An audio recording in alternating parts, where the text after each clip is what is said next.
super excited to host this session today for you, with you, and I actually have a great guest host with me today, and I'm going to introduce him in just a second.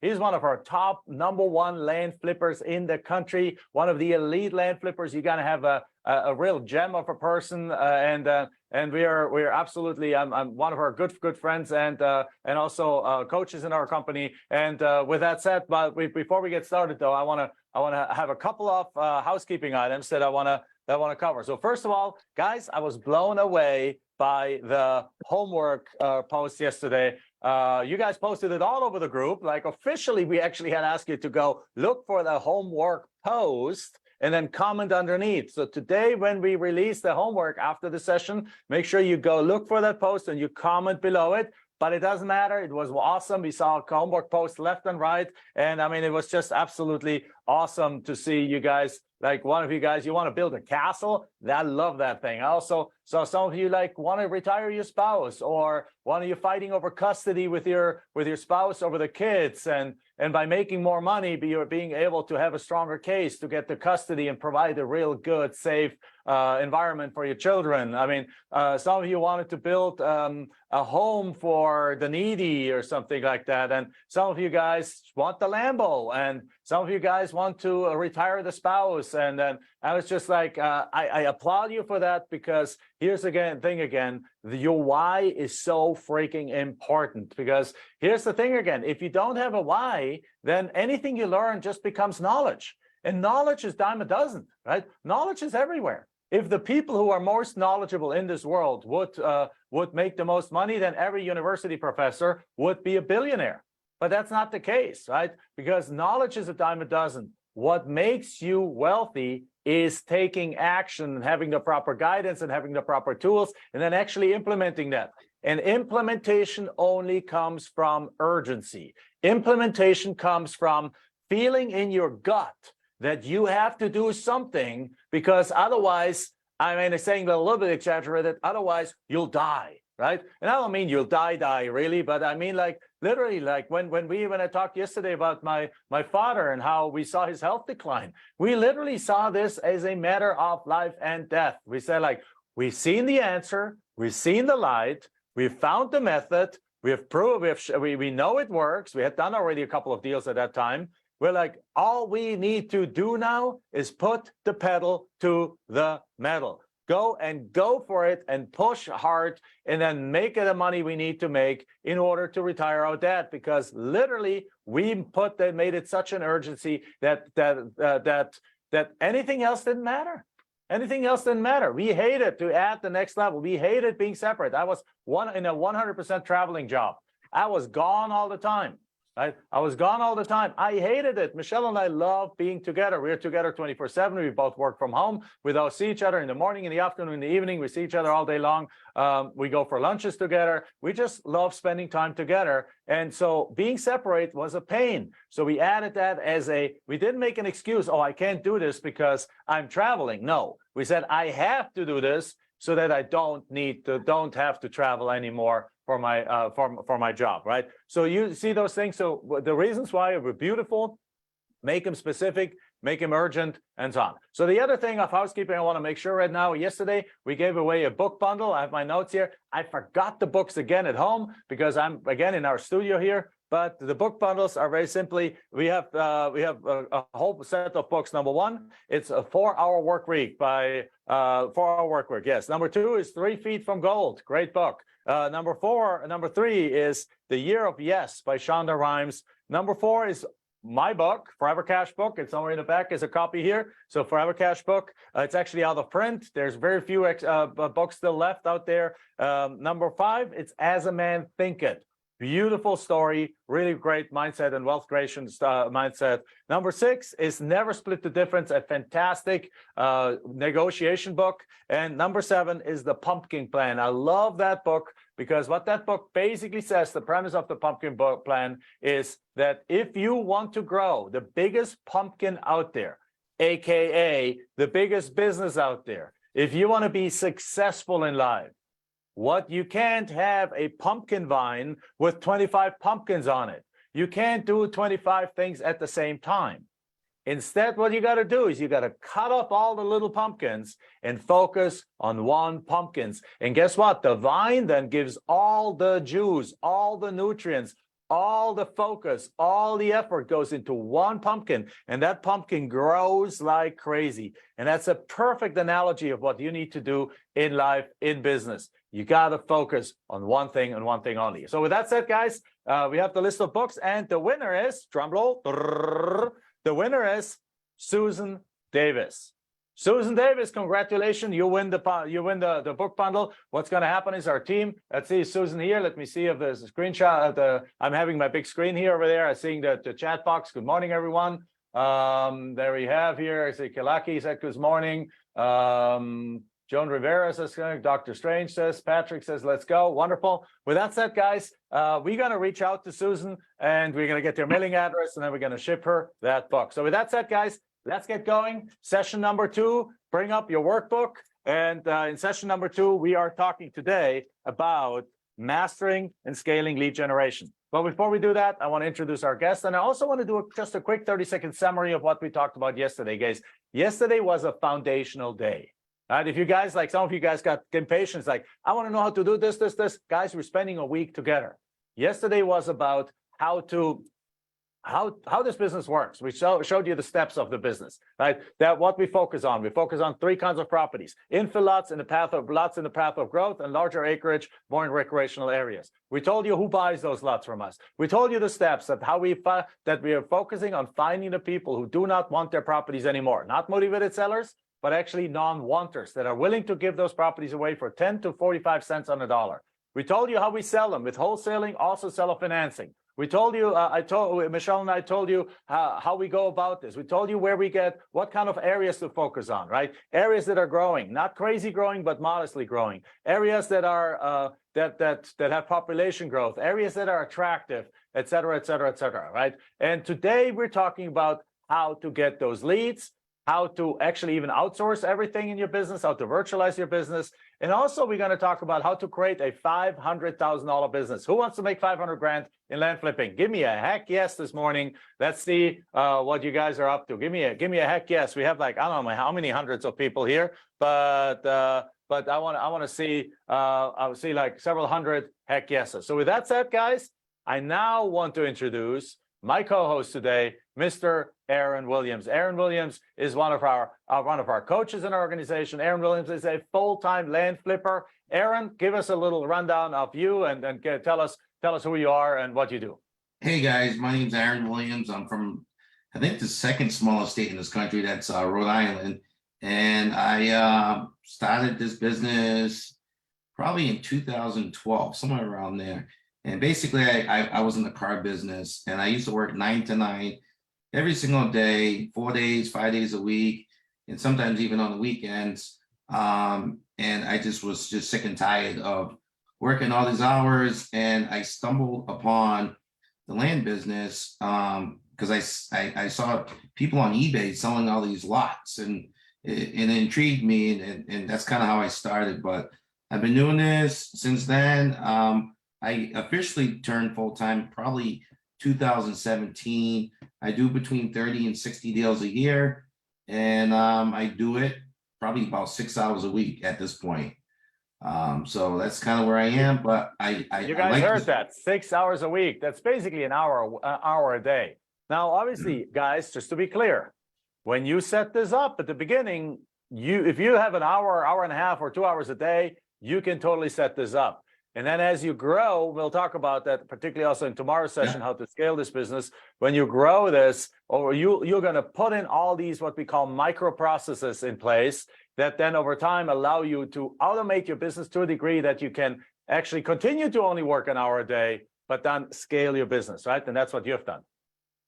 Yeah. So I started in the car business. And then from there, I dabbled around with the land business. And I also dabbled around with Amazon and eBay for a little bit.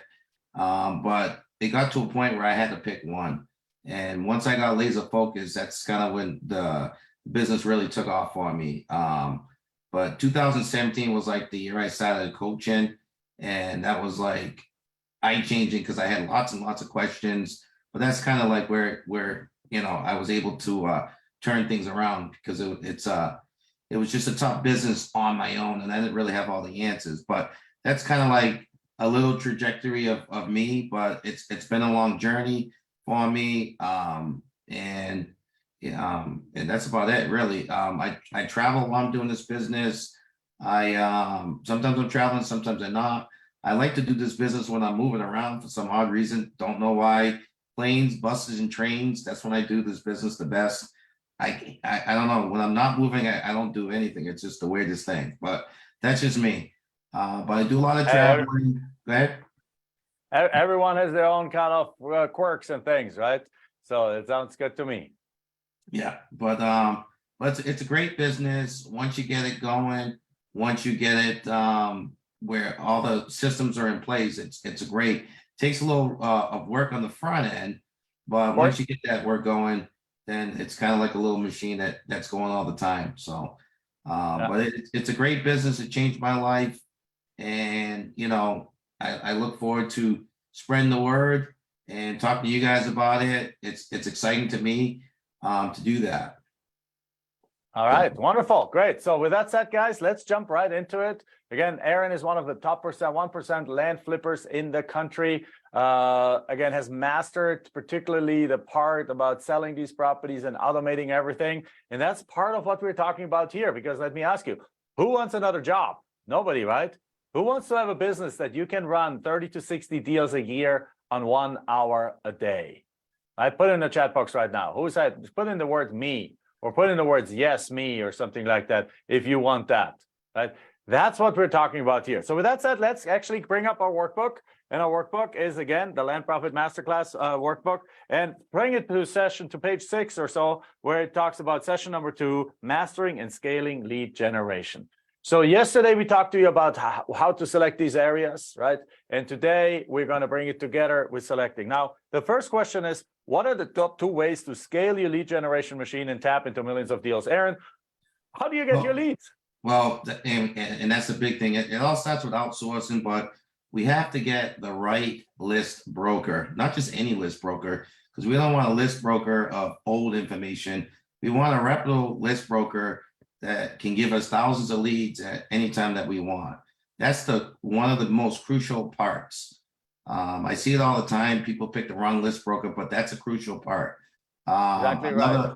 Another thing too is we got to know where we're sending the mail to, so we can send out the right places to send mail. If we send the mail to the wrong places and we don't have the right counties in place, that's going to be another crucial component right there. So we have to have a reputable list broker. We have to have counties that we know that work, or areas that we know that work, because we have to test these areas. But once we know they work, then we're ready to move the pedal. And then another component we need reputable title companies. We need title companies that are going to be easy to work with. We need title companies that they're not going to drag the closings on 60, 90 days. But it's very crucial that we have the right title companies, the right counties in place, and the right reputable list brokers, so we're not sending mail to old addresses. That's exactly right. So one of the things that we talked about yesterday is that we talked about how to select those areas, and we talked that there is areas that look good on paper, but they might not be performing that well. So, well, if that's why we asked you yesterday to pick 6 to 8 counties, because at the end of the day, you're going to have 2 of them that receive, you get almost no results. 2 of them you get like, yeah, okay results, and 2 or 3 of them that you get really, really good results. And that's what we mean by that. So if you focus on those counties that you get really, really good results. But again, how do you get these lists? Number one, there's online list services that you can literally just log on, and they typically work in one of 2 ways. Way one is that you pay a monthly subscription, and therefore you have access to a certain amount of records that you can simply download. Or the other way is that you just don't pay a monthly subscription and you pay by the record. Usually you then pay more by the record than if you have a monthly subscription. So there's different kind of services out there like CoreLogic and Rebo Gateway, and there's a whole bunch of services out there like that. For example, we actually have built a CRM tool. We have built a software that actually integrates one of the top data sources right away. So our students, when they work with, when we teach them how to do this, we simply just set them up in their software, and then we just show them how they can literally reach out to that through the software, and with a couple of mouse clicks can select what they want and download it, and they have it right there in the software that they use to carry out through the entire deal, and that organizes their deal flow and organizes their properties and organizes their leads and organizes their deals and keeps all the information together. So we'll talk about that later and some more. So the other part that I want to add to that, to what Aaron says, that to summarize it just quickly, is what Aaron basically talked about is we need to delegate and automate. Because here's the thing. In order to build a bigger business, again, I assume this is the land profit masterclass. This is not the land profit, let's do a deal and then do never a deal again, a masterclass, right? This is the land profit masterclass, where the goal is to make you have a PhD in making money. Who wants a PhD in making money, guys? Right? PhD in making money. We're going to give you and help you engineer a business that you can make predictable, profitable, and repeatable profits every single month, and that you can scale also to whichever level you want. And for that case, if you need to automate and systematize a few things, which we'll talk about during the course of the week. And actually today we're talking about how to virtualize your business. And for example, you want to have a mailing house.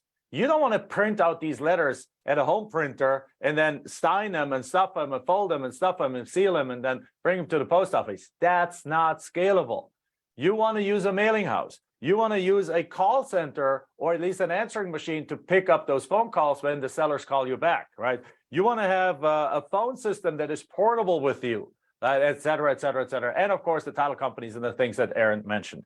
Great. So that's answer to the question, to answer number one. So can you guys see the power of this? That if you can get the data downloaded right from your fingertips, and then on top of it, you have a virtual system that you can have somebody else send the letters out for you, somebody else take the phone calls for you, and then and all of that then just comes back to you, and all you need to do is figure out what these properties are worth and make offers.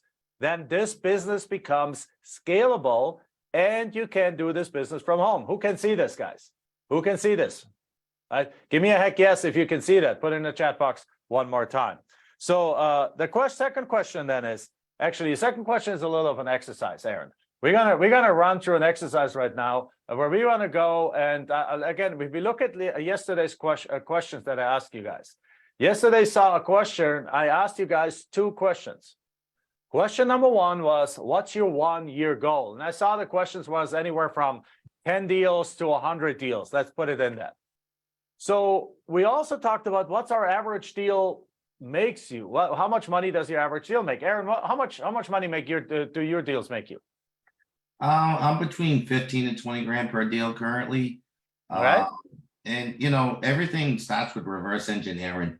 We have to figure out where we want to be to start with, and then if you're figuring out the average deal is $15,000 to $20,000, and we know what the conversion rate is as far as how many letters we need to send out per deal, then we can kind of plan out our whole entire year ahead of time. So that's exactly right. That's kind of where it starts. Exactly right, and that's exactly what we're going to do right now. I don't know. Do we see my screen right now? Yeah. We can see it. Okay, great. So this is what I want to share right now quickly. So reverse engineering, exactly like you said, Aaron. If we know a few parameters of this business, guys, remember, this is a true business. This is not something that you're like, oh, right, yeah, let me like it's not a treasure hunt. It's something you can do part-time, but also something that literally has $1 million potential. I just, in our podcast, I just interviewed a couple of our coaching students. They're on track for $1 million in profit this year. So it's not released yet, so don't go look for it. But here's the thing. It's going to be released in the next few weeks. But here's the thing. So we're going to reverse engineer $500,000 profit per year. Yesterday, we talked about what the average profit is. And I talked to you guys that sometimes you're going to get a deal that makes you $2,000. And sometimes you're going to have a deal that makes you $80,000.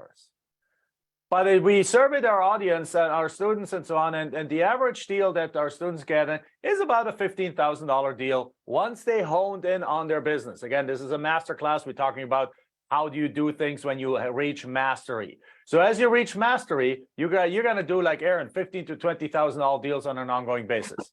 So when you do that, so we have a couple of assumptions. These are assumptions based on the reality on the floor. We are sharing everything with you guys. This is exactly how our business happens.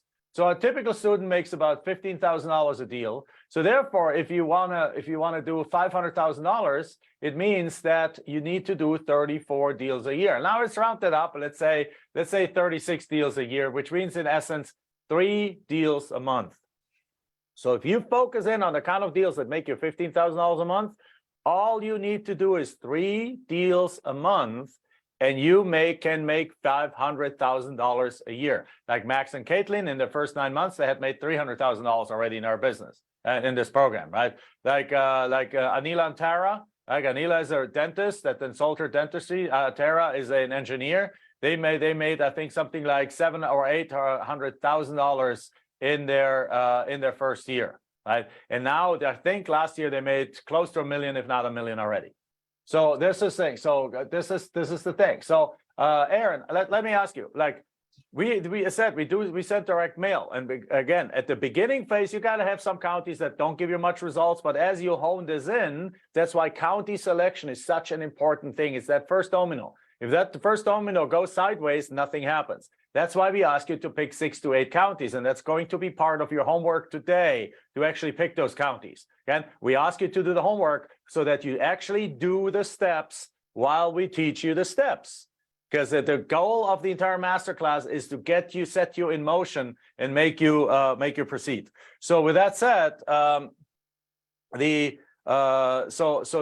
but with that said, Aaron, what is your typical? How many letters do you send out to get a deal? I send out about 1,000 letters to get a deal. Sometimes it's market driven, where you might get a little better, where it's like 800, and sometimes it might be 1,200.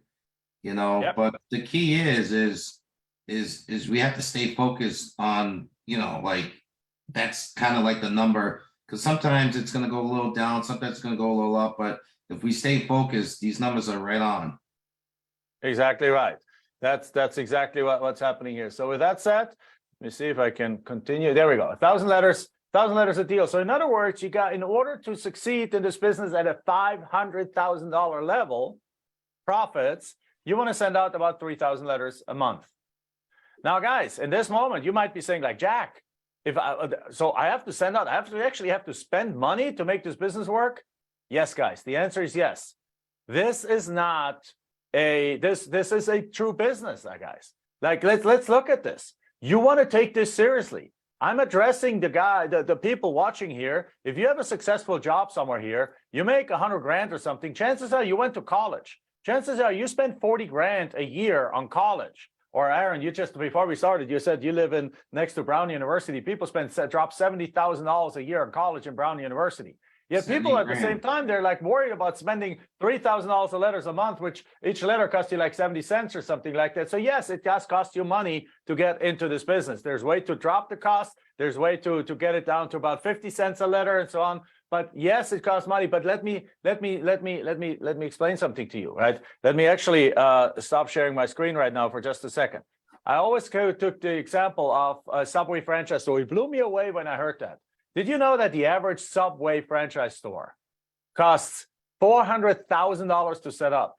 Because you don't just open a store, you need a kitchen, right? You need a lease, you need to rent the place, you need to build it out, then you need to hire people. You have a morning shift, an evening shift, a weekend shift, a cleaning crew, you have an accountant, you have things like that, and all of that needs to be paid by that franchise, by that Subway shop. And then so you have a Subway shop, and it costs $400,000. You know what the average, after everything, you open a store, you close the door, you work 70 hours a week there, you do accounting, you do bookkeeping, you hire, you fire, you do all this kind of stuff. You know what the average Subway franchise store owner makes in the first few years? $67,000 a year. That's their income. Hey guys, we have students that have done more than that in one deal. I don't know, Aaron, if you've done a $60,000 or $70,000. One thing I want to say too is when you first start the business, it's like your first 2 or 3 deals, you're literally using that money for the rest of your career.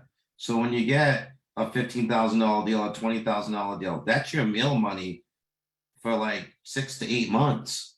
So that's the money that's going to keep you going. So you invest once, and as you get the deals going, you're pretty much done. You're just rolling it, rolling it, rolling it. So I Exactly. hate for people to think, well, I get to spend that $3,000 every single month of my own money. You're doing it from your first 2 or 3 deals, and Right. then you shouldn't have to keep putting money into the business at that point. Exactly right. Your first 2 or 3 deals, if they're $15,000 deals, you made $45,000. Your business is funded forever, guys.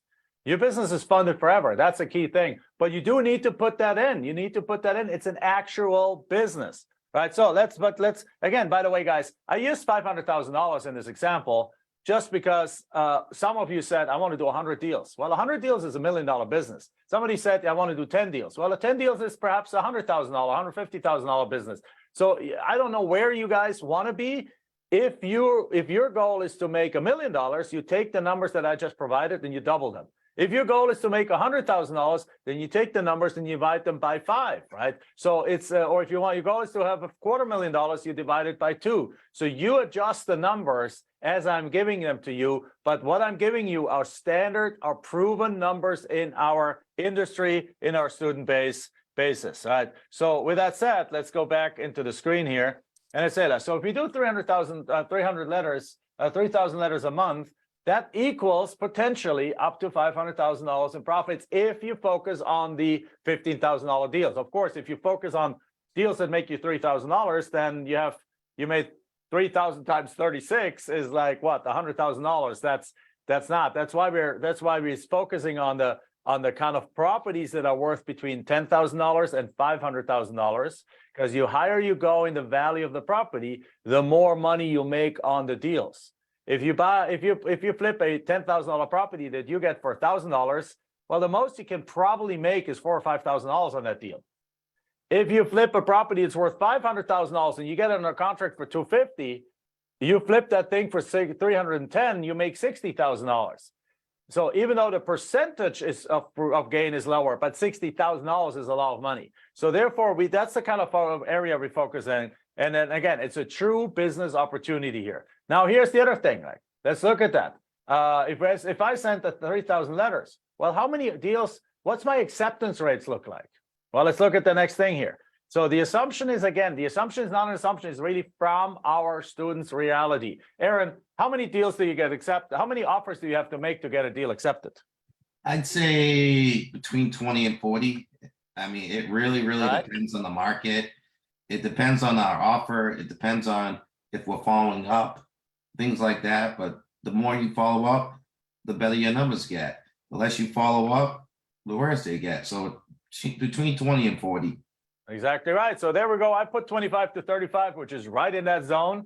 So that means now let's look at that. Let's see if we can actually make the things happen. So in order to get 3 deals a month at about a 3 to 4% response rates on our mailers, again, I mentioned we pick 6 or 8 counties. A couple of those are going to get us a below 1% response rate. A couple of them are going to get like a 1 or 2% response rate, and a couple are going to get us a 3 or 4% response rate. So if you go do that, if we pick the ones with the highest response rate, or we get the most deals from, then let's pick those at the 3 or 4% response rate. That means if I send out 3, I need to make about, if I want to get 3 deals a month, and I have to make 25 to 35 offers to get a deal accepted, I need to make 75 to 100, 105 offers a month. Now, in order to make 75 to 100 offers a month, how many letters do I need to send out? Well, assuming I have a 3% response rate, assuming I send 3,000 letters out, at 3%, that would mean I get 90 requests coming in. I sent out 3,000 letters. 3% of 3,000 is 90. So 90 people are going to call me back on those counties that I send out the 300 that get me a 3% response rate. And I make 90 offers, and 90 offers means approximately 3 accepted offers. At 4%, I get over 120 offer requests in. So again, in that case, I should be, the numbers all make sense. if I select my counties right, the very first domino, right? If you get that really done right, that's super mega important. So when we work with our coaching students, or with our students, the very first thing we focus is really drill into them how to select those best counties. So we select those counties, and then, and we talked about yesterday how to select them, what's important about that, the growth and things like that, and attractive, and the price ranges, and et cetera, et cetera. So in this case, we make 90 to 120 offers, we get our 3 deals accepted per month. So also we make these offers in writing, and then we use also, as Aaron, as you just mentioned, follow-up systems. Right now, here's the thing, guys. Let me just run a quick thing. Aaron, are you familiar with the house flippers? Do you have any house flipper friends? I used to wholesale houses. I tried. I did quite a few, maybe about 15, 20 house deals, but I'm pretty familiar. It's right. So let's say it's if the average house flip wholesale deal is a $15,000 wholesale. The other day I saw another educator advertise there, and it says, like, guys, if you want to make $100,000 in house wholesaling, you should be doing something like 7 to 10 deals. And I was like, you should be doing like 7 to 10 deals a month. And it's like, that doesn't make any sense. Like, doesn't make any sense, because some of the numbers, if I get them right, it translated to something like $5,000 a wholesale deal. It's like, why would I want to do that in the housing world? We have to estimate repairs and contract. We have to see the property, sit down in the kitchen table with the people, and negotiate all this kind of stuff. And I only make 5. But let's be generous. Let's say that the typical house flipper makes $15,000 a house flip on a wholesale deal. Well, I belong to a mastermind, and you can probably confirm that, Aaron. I belong to a mastermind of real estate investors. Like 250 of the top real estate investors in the country are part of that. 80% of them are house flippers. And I asked them again and again, it's like, how many mail pieces do you send out to get a house deal done? And they confirmed to me that they have to send something around 15,000 mailers because of the high competition world in the house flipping world. 15,000 mailers to get a deal done. Now, in other words, that means they spend about $9,000 in advertising, in marketing, to make $15,000. Guys, that's crazy. Did you just hear the numbers we shared? In the land area, we sent out 1,000 mailers to get a deal done. That means we spend about $700 first class mail. And if you use bulk mail, it can be substantially cheaper. First class mail to make the same $15,000. Heck, even our head of marketing, Claire, her 14-year-old son just on a deal where he made $8,000 in his first deal, and he's working on a $20,000 deal right now as a 14-year-old, guys. So this is what we're talking about here. Again, and on top of it, with the houses, you got to send out postcards, letters, texting, calling, thing. You got all those different things in order to get that house. And in land, we send out one letter, and then we do a little bit of follow-up, which actually brings us to the next question here. And that is, by the way, by now we actually answered question number 2. We actually question number 3, like how many letters do you need to send out to make 500K? You need to send about $3,000 letters a month. How many offers will you need to make per month? You need about 90 to 100 offers per month in order to get those deals done. And then question number 4, what are the how to get these numbers even higher, Aaron? Well, this is what I really like. This is what I really like, because sometimes we're scared about what our offers are. I like the follow up because we could send out second offers, we could send out third offers, we could go higher in price. So, but follow up is the key to getting a higher acceptance rate. Also, not only are we sending out mail, we're doing voicemails for follow up. There's a lot of different follow up things that you can do to increase your odds. Definitely. Yeah, exactly right. And I want to answer a question from Crystal. He says, like, I'm a vacant landowner worth $1 million. Why would I, as a vacant landowner, sell it to us at a lower price? Great question. Crystal, you wouldn't, because you are not a non-wanter. Right? It's as simple as that. Not everyone will. Not everyone will. But what we have figured out in this method is how to find the people who just don't want this land anymore. Like, what's the cheapest piece of land? What's a nice piece of land that you got for the cheapest price ever? What's kind of the biggest, the craziest deals that you have done, Aaron? I got one for free. There we go. Every year, if you guys do enough mail every year, you're gonna get one property a year for free. It's just gonna happen. And it's probably gonna be one of these, $5,000 neighborhoods where you're making $500 offer. And the problem is they list it with a realtor and the realtors say, I'm not wasting my time selling a $5,000 lot. And then they try to sell it on their own and they don't succeed. And then they call you and say, you know what, we'll just give it to you. We don't really care. Just tell us what to do next. Yeah.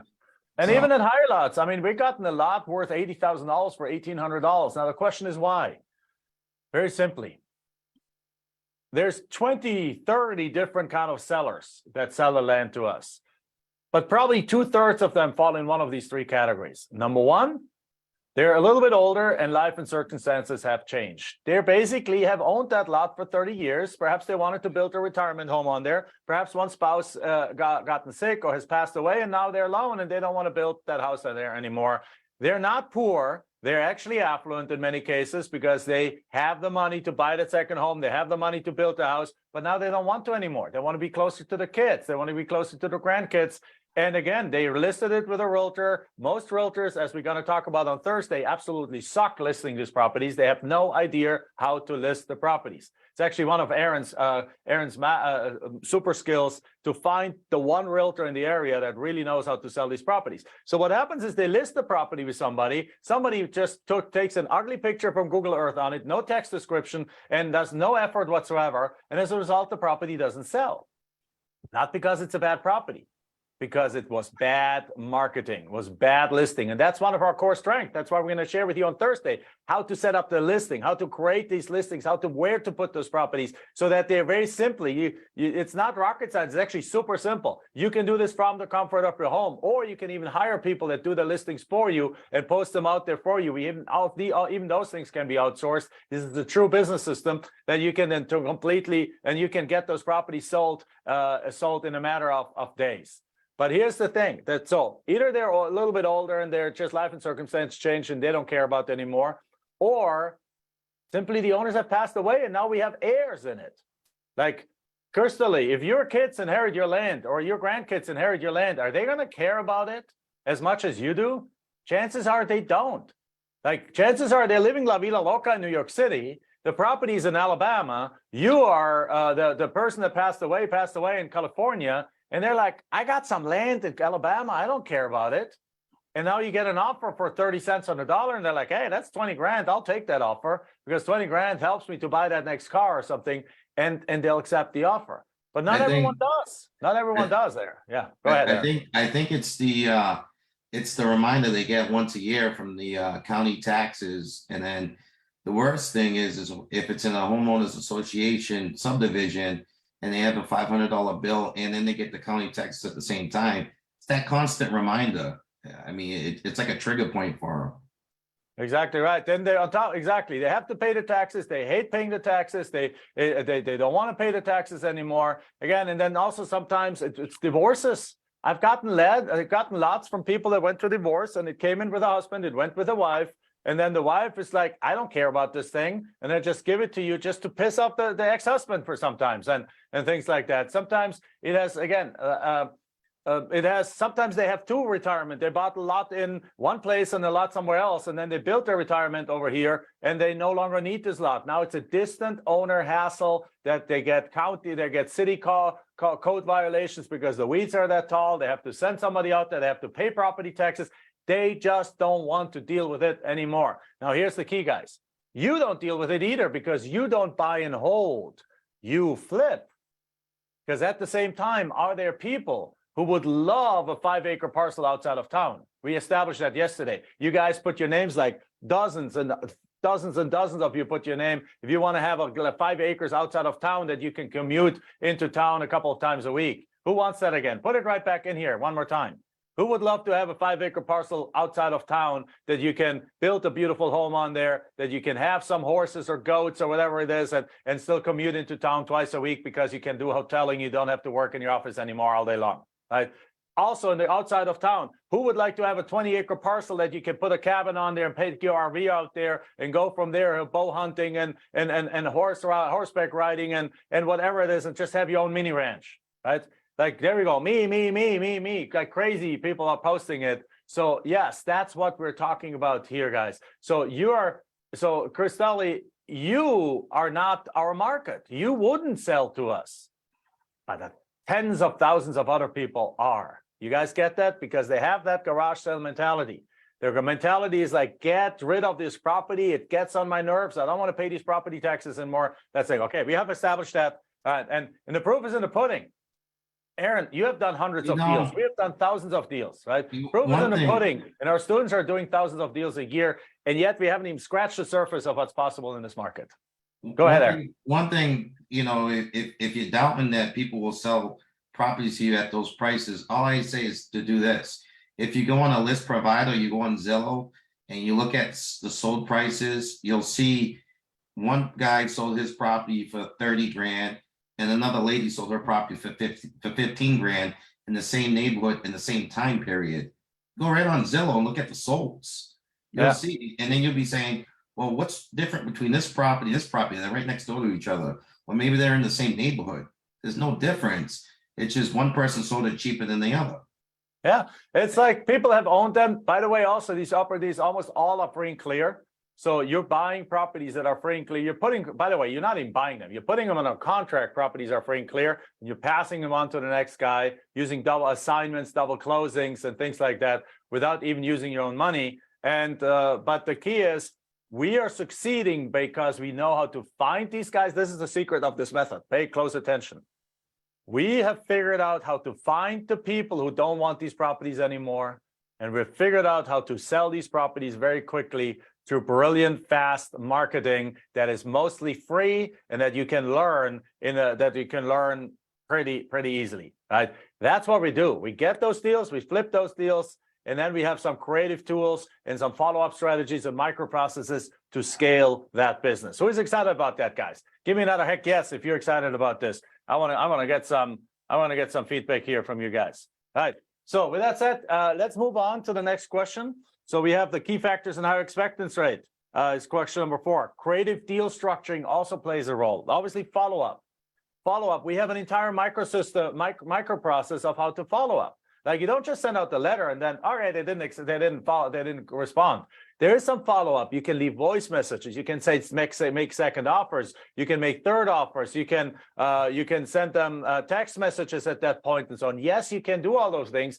But we don't do that initially. We do that only for the people that actually have responded to us in order to get more of these offers to actually convert.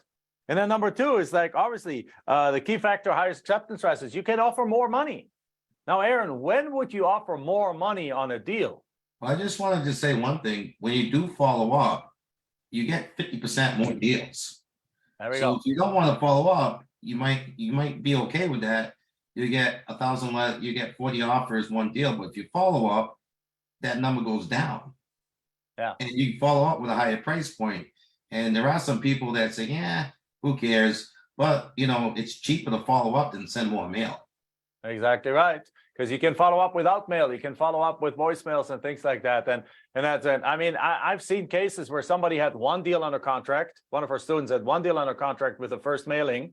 And then they followed up and they turned that from one deal to 11 deals. So literally they 10x the amount of deals that they got under contract just by the proper follow-up system. So if you follow up properly, you can get 50%, 100%, 1,000% more deals in some extreme cases, right? Right. Also, the thing is creative deal structuring. Can you sometimes offer more money? If you like, particularly, let's imagine you're doing this business now for half a year or a year already. And imagine you found you're working in an area where you consistently make $30,000 on a deal. You consistently get deals for 20 grand and you flip them for 50. Get them for 20, flip them for 50. Well, you're running out of deals in that area. Could you not go back to that area? And now, instead of offering $20,000 for those deals, if you consistently sell them for 50, could you not go and offer 25 or 30 or even $35,000 on those deals because you know you can sell them for 50? Yes. right? So price plays a role. You can go up in the price if and when you know that you still have a sufficient profit margin that is worth your effort. Again, what we're teaching you here, guys, is not just is a true method. It's a true, repeatable, scalable, predictable method that you can take and make it into, use it part-time to get out of debt. You can use it as a hobby, get out of debt, to put some money on the sideline, or you can use that. Somebody asked yesterday, can I use my personal retirement account for that? Yes, you can use your IRA. You can use a self-directed IRA. You can use your self-directed 401k.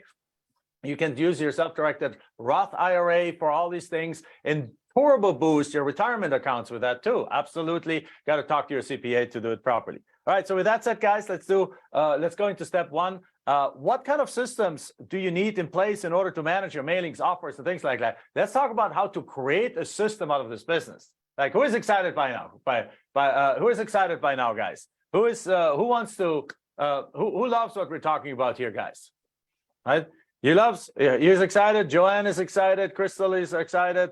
David, Carolina, Bill, wonderful. Stephen Jones, love that icon. Let's do this. Wonderful. Good. So, Aaron, what do we do to what are some of the systems we need to put in place here? I wish I knew about a virtual mail house when I started, because when I used to get my checks in the mailbox, I used to drive to the post office every single day, 5 days a week, waiting for my checks, waiting to see if I got offers. If I just knew that there were companies out there that would scan my mail and email it to me, it would have probably saved me, I don't know how many hours. Yeah, same here. Same here. If you guys want to travel and you want the business to continue, it's going to be very critical that you get a post office box that's online, where it's a company that scans your mail and emails it to you. So you don't miss that offer that's worth $50,000. You don't miss a check that comes into you in the mail. Now, if you're still getting checks in the mail, there is a thing called wires these days, but some people, for some reason, they still want to send checks in the mail. But these companies, you can still deposit a check that you get in the mail online. So that's the first. That's true. So answer question number 5. I mean, obviously, one thing you want to do is you want to have a phone system, right? Whether it's use a home phone or use an extra phone that goes in your home, or you use a virtual phone, or we use a company called Ring Central that we set up literally an app on the phone here. So literally right here, there's something on my phone that says Ring Central, and I pull it up and it brings up a app here. Let me see if you can see there. There's an angle, and there's a phone. It looks like it's a phone in my phone, and that's what it is. And it costs a few bucks a month, but it gives you a separate phone number that you can carry with you. You can also, you need a mailing house. Like, I wish I would have known that when we started. We literally printed those letters in like a little cheap printer at home. Then we bought a big printer at home, and then and nowadays there's mailing houses out there that can actually print the letter, mail the letter, stuff, fold, and seal the letters, and mail the letters for less money than it actually takes you to buy the materials. I'm not kidding, including materials in the stamp, right? Because they send it bulk, they get discounts and so on. They get discounts on the paper, they get discounts on the ink, they get discounts on the envelopes, they get discounts on everything, and they pass a lot of that through. So they still make money, but at the same time, you save a ton of money. And on top of it, you don't have to sit around the kitchen table and fold stuff and seal. You simply just go, send it up to them, pay for the mailing, and you are done. And they send it out for you, right? So phone system, you need some kind of a CRM. You need some kind of a software that organizes things for you. Spreadsheets are not the right tool to use. And then you need some automation. And as a matter of fact, let's move on. This is the answer to question number 5. And let's move on actually to question number 6, and that virtualizing your business. And Aaron, you already started with that from a point of view of like the virtual mailbox. It's a great tool. But let's first talk about what you want to virtualize your land business. Man, there's so many reasons out there. If you guys don't want to sit at home waiting for offers, waiting for your checks, if you want to move around, if you want to go visit your family and your friends in other states, because I mean, I couldn't tell you how many times in the car business, I was like, gee, I would love to visit friends in another state, in another country, and you couldn't because you had to sit around the mailbox. So that is critical. That's one of the biggest reasons why I did this business, is so I can travel. The second thing too is it saves you time. You don't have to travel to the post office box. You don't have to travel to, the bank to deposit checks, things like that. So, I mean, there's so many reasons why you would want it. Even if you're not going to travel, it's still worth it. Yeah. Like, for example, guys, let's take an example of like Michelle and I, we were just 6 weeks in Europe, right? And while we're in Europe, guess what? Deals continued happening. Like offers were accepted. I DocuSign stuff. I had virtual notaries. I notarized stuff while in Europe, and so on. So you can do that. So let me ask you, if you could do this business anywhere in the United States, like really truly question, pay attention. If you could do this business anywhere in the United States from anywhere in the world, where would you live? Put it in the chat box. Some of you might say, I would live right here. I'm happy where I am. Good for you. Some of you would say Hawaii, right? Some of you might say Fiji. Some of you would say, I would like to be in Italy, on Rome, on a plaza, drinking a cappuccino, eating a pizza, and doing my land business on Wi-Fi while I'm there. You know, whatever it is. Let's see, Kenya, Hawaii, Thailand, in the mountains, France, travel all over, Clearwater, Texas, Samoa, Tahiti, Colombia, Alaska, on the go always, any place that hasn't gone woke. Okay, well, that's I'm sorry. Let's stay non-political here. Split, Phuket, Italy, travel mode, and so on. Hawaii, guys, this is what we're talking about here. This business allows you to do exactly that. We got a student in Chile, South America, that has done 49 deals in his first year doing this business with us, while not even entering the United States during that entire year. Interesting, right? We have had students during COVID doing deals from Canada in the United States, making $500,000. They had a brick and mortar business.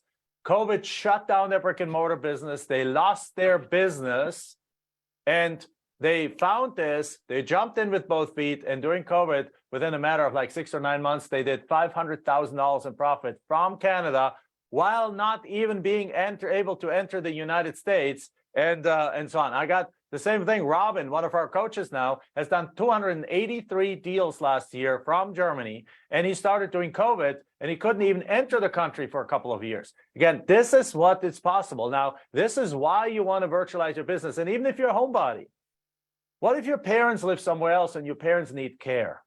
What if your children live somewhere else and you want to spend some time with your children? When you virtualize your business, you can take it wherever you go. I'm surprised I'm surprised we don't have any RVers, because we have a couple of students that drive around the country in their RV doing this. We have another student who sails in his boat all around the world doing this business.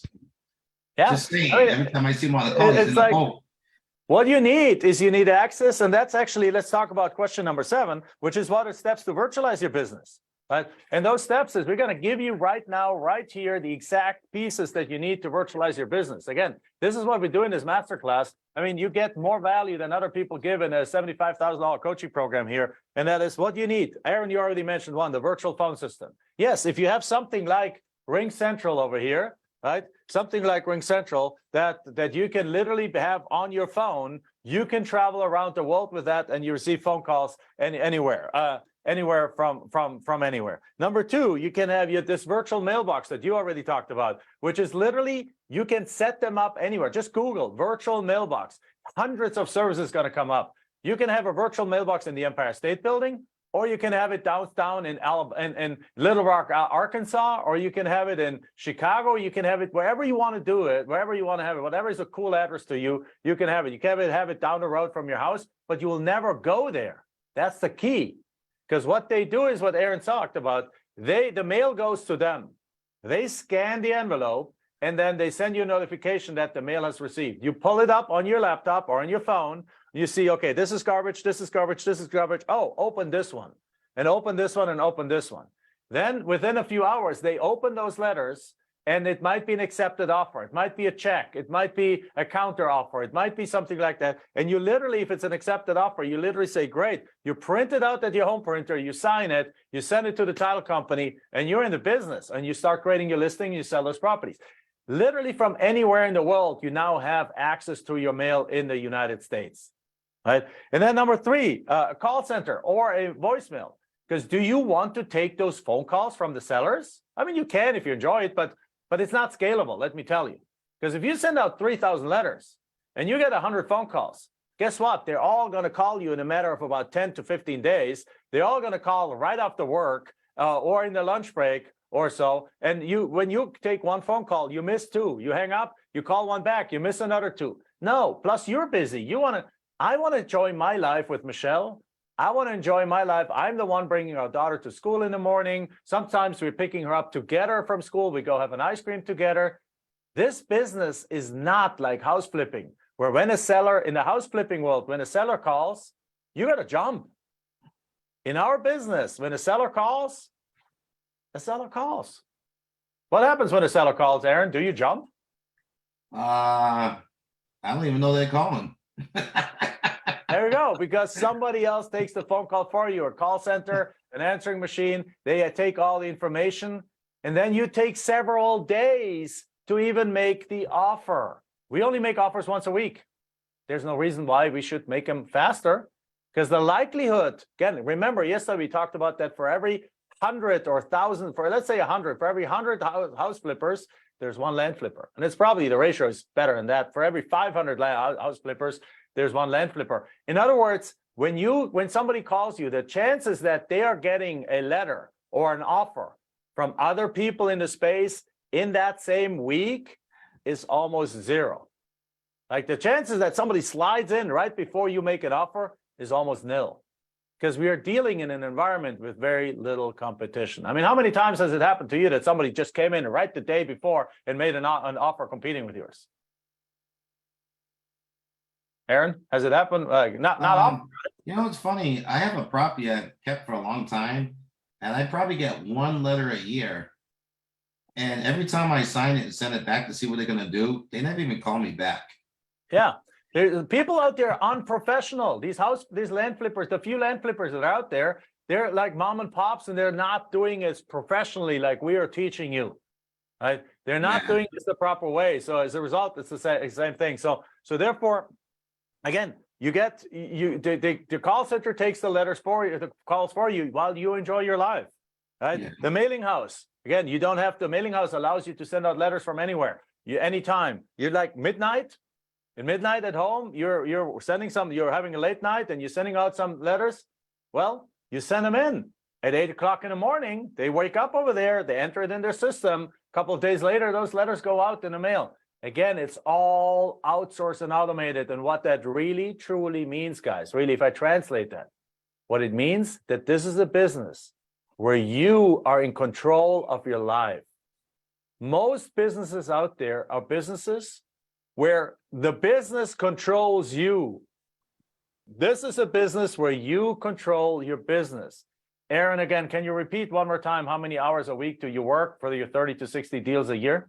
I work 6 hours a week because I don't talk to any buyers or sellers at the end of the day. I mean, who wants that, guys? Who wants that? That's what we're talking about here.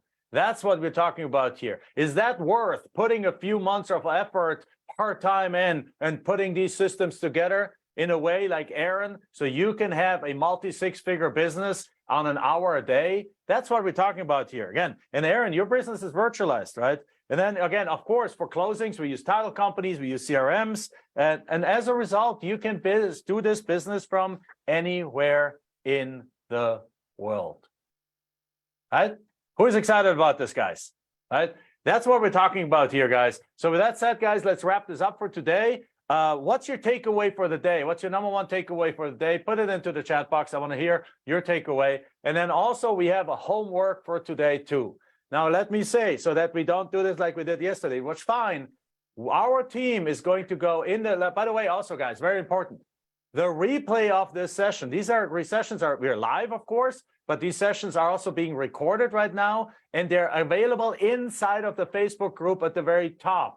So if you haven't watched session yesterday, session 1, make sure you go to the very top of the Land Profit Masterclass Facebook group, and then right there under featured or so is the recording from yesterday. Watch it.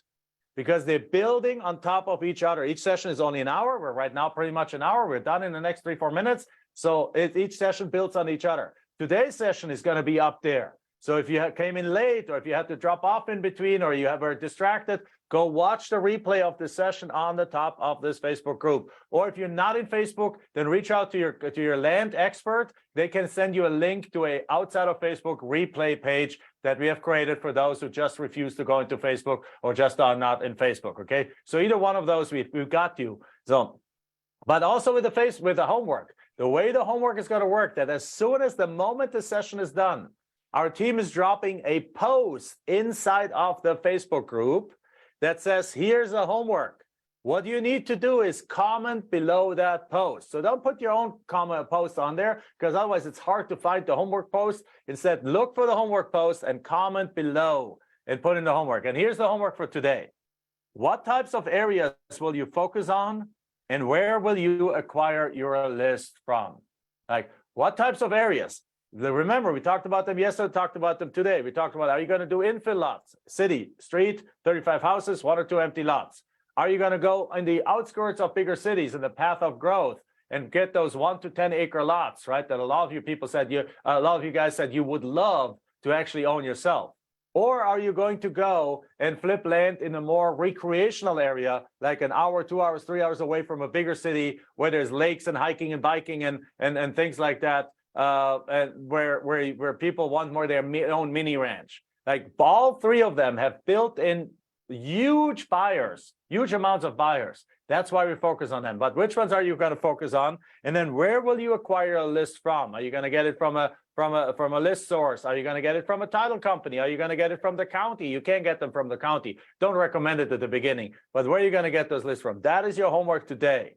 Right? And then also start thinking about which counties you want to do. Go pull up a map, pull up some growing cities, Google 100 fastest growing metro areas in the United States. Don't pick the number 1, 2, or 3. Pick like somewhere in the middle, because we don't want the hyper growth counties. We want the medium growth counties. Pick some of those, then go outside of them or go inside of them. Use that to select your areas already, and then post in the group what kind of counties you're focusing on again. What types of areas will you focus on, and where will you acquire your list from?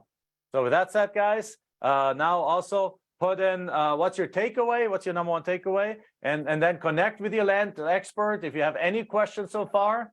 Like, I tried to answer a bunch of them here right now, but if you have any questions, so make sure, how do you find out who your land expert is?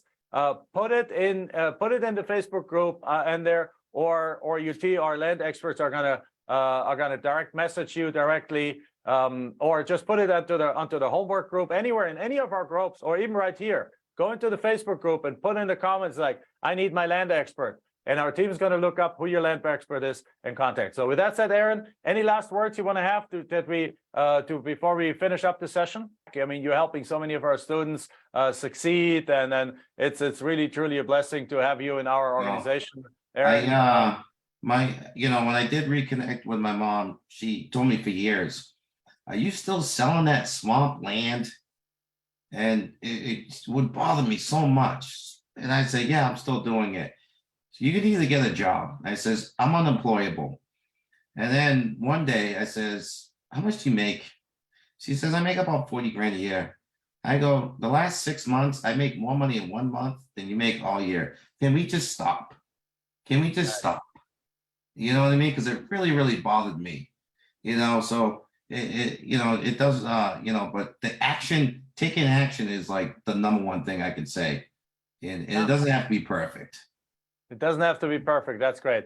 Perfect action is a high standard, and it's a standard that most everyone fails on. You need to take action. You need to do the stuff. So do the homework. Go post it in the group right now. And with that said, thank you, Aaron, for being here with us. It was a blast. All right, see y'all later. Thank you, guys. Again, the homework is, and also we're actually giving away, I think, a $200 Amazon gift card for one of the people. Our team's going to randomly choose it between those. Amongst those who actually put a homework comment in there. So our team is going to put a post, and you comment below that post on the homework and put your homework thing in, and somebody will win a $200 Amazon gift card. With that said, see you tomorrow, where we talk about scaling, we talk about valuation, we talk about making offers, because it's the next logical step in the process. All right. With that said, see you guys tomorrow. Bye-bye.